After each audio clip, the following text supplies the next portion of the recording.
Welcome back. Yeah, it's a news of the day video. I haven't been doing these because there really hasn't been much to talk about, but today there is. So it is Monday, June the 17th. Let's go ahead and roll into talking about Columbus. It's got to be the off season because there's coaching changes in Columbus. Pascal Vincent fired by the Columbus Blue Jackets, which we could have seen coming. He had a record of 27, 43, and 12 behind the bench. Not his fault. There's a reason the GM's gone as well. But when you get a new GM, there's a likelihood that there's going to be some changes. It's possible that Don Waddell has somebody in mind. What the Columbus Blue Jackets posted was that they will start their search for a coach immediately. But the draft is coming up, and I would say that probably we'll see a new coach before the draft. Maybe they have somebody in mind. But I feel bad for Vincent because he didn't really have much of a chance behind that bench this year. That wasn't a roster that was made to win. So, yeah, he may get another chance. He's young enough to definitely get another chance. We'll see where he lands in the offseason if somebody picks him up as an assistant coach or maybe to take over an AHL franchise. We shall see. Certainly, there's been a lot of moves in terms of assistant coaches in the NHL, so there's bound to be some jobs there should he want one. So talking the Vancouver market, Elliot Friedman on Donnie and Dolly today, which was minus Donnie. And he said that both Dakota Joshua and Nikita Zadorov, from what he's been hearing, that they may both be gone out of Vancouver. Just the asking price is too high. These are two players that are in high demand. I mean, it makes sense. Zadorov had a really good end of the season there. There's a little bit of offense there. There's defense there. There's hitting. And he's a fan favorite. So Zadorov's a player who's going to be popular. And Dakota Joshua, over a full season, likely gets to 20 goals. Injuries prevented that. But he's got a lot of heart. There's a lot of drive there.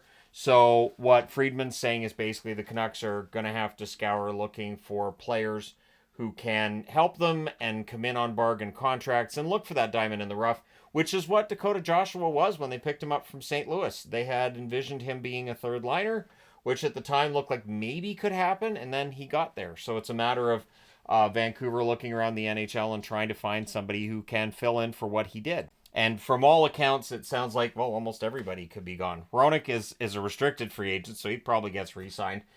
But Lindholm, Joshua, Zadorov, others may be on their way out. Myers has already said he'll take a big, hit on his contract. Like he'll take a lot less money to come back for Vancouver next year. It could be a different roster. Again, I trust Patrick Allvin. Vancouver had a very strong season this year. So I trust the GM. No matter who leaves, I'm trusting him to find somebody as a replacement who's going to do the job. So we're into that part of the year, too, where there's speculation on redesigns. We know that Anaheim and LA are both going through a redesign. LA is supposed to go back to like a Gretzky era sort of look. So think like their thirds this year with the silver old LA Kings logo where they kind of redesigned it. It looks like that's the kind of design they're going to look at. But there's been no teaser redesign, but Anaheim let out a teaser today. And it basically confirms it's going to be very orange with some orange, and it's going to have the old Mighty Ducks logo on the front of it, kind of redesigned a little bit, kind of modernized a little bit. So it's going to be an interesting look. And the expectation is that both Anaheim and LA will, if they don't debut the look prior to the draft, they may debut the new looks at the draft. So I feel kind of sad because for the Kings, I do want like the away jersey from this past season, the new sparkly silver version of that. But at any rate, I don't think that's going to happen. White jerseys under Adidas, hard to find for some teams, and the LA Kings are one of those teams that it's hard to find. So we'll see what the new looks look like, and when they're released officially, then I can do a video on that and we can discuss. Evander Kane could play in Game 5 tomorrow for the Edmonton Oilers. Of course, the Oilers looking for the very unlikely reverse sweep. We'll see if it can happen. For Florida, of course, they have to refocus. And it's been said that Florida took their eye off the prize, got a little bit nervous going into Game 4, and it just wasn't there. I think, the reality, again, Elliot Friedman saying the reality of what was going on kind of hits them a little bit. All the families are in attendance. And so that the nerves kick in. So the expectation is for Game 5, they'll settle down, they'll be at home, and probably refocus and look for the victory at that point, and then maybe end the series. Frank Saravalli reporting also extension talks have started with Leon Draisaitl. Leon Draisaitl, of course, is going to be a huge cap hit next time around. He is eligible to sign an extension as of July the 1st. So it's possible they work out that extension and they announce it July the 1st. They can't announce it before that, but it is going to be fascinating to see what his cap hit looks like, because, of course, there's that McDavid guy who's probably going to make at least as much as Draisaitl, if not more.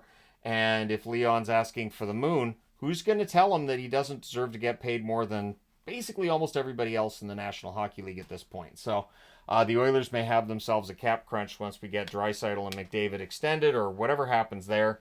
And of course, there's still going to be the people in the comments saying, "Oh no, they're going to lose both and they're going to leave." And yeah, generally doesn't happen. Superstar players, superstar players at that level, it's rare that they change teams. It does happen occasionally. It does. But at that level, very often you see players go their whole career with one team. So we'll see if that's the case with Draisaitl. The fact that he's negotiating with the team already is a good sign. A couple of two-way contracts signed. Jennings signing a 2-year extension with Philly. It's a two-way deal in year 1. It's a one-way deal in year 2. Fortier has signed a two-way 1-year contract with the Tampa Bay Lightning.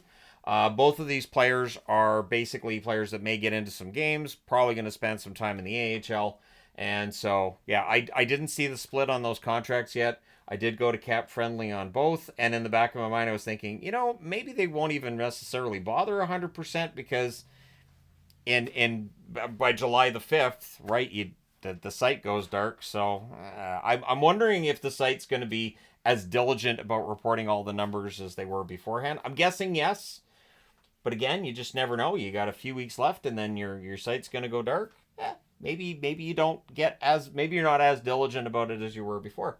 Also, today I wanted to end on this note, because I think this is kind of fun. It is National Mascot Day, so all the teams posting about mascots and all this. I thought about doing a countdown of what my favorite mascots are, and I could have compared it to the last time I did a video on mascots. But I haven't done that yet. It doesn't mean I won't this summer. I probably will this summer. Ranking mascots is kind of fun, and I have magnets for every single mascot in the NHL now. So, yeah, I could definitely pull that off. A little bit easier than last time I did it. Where I used the pucks for that, the mascot pucks, which can be harder to see on camera than the mascot magnets that I have now. So we'll see if that happens later in the summer. But however you celebrated and observed National Mascot Day, I hope you had a wonderful day. And to the mascots, I hope they had a wonderful day. The first one that I saw posting about it was Victory Green, which is still the most baffling of the mascots in the NHL. Just that you look at it and you go, because it's got now it's not terrifying. The most terrifying, of course, is Hunter out of Edmonton. That one's still terrifying looking. But at any rate, there you go. Let me know your thoughts in the comment section below. As always, who do you think is going to take over as the next coach in Columbus? Hit like and subscribe if you haven't done so already. And if you're a Canuck fan, how concerned are you about players leaving and being able to replace those players? Or is it not going to be a problem? Let me know your thoughts. Hit like and subscribe if you haven't done so already. I will talk to you again soon.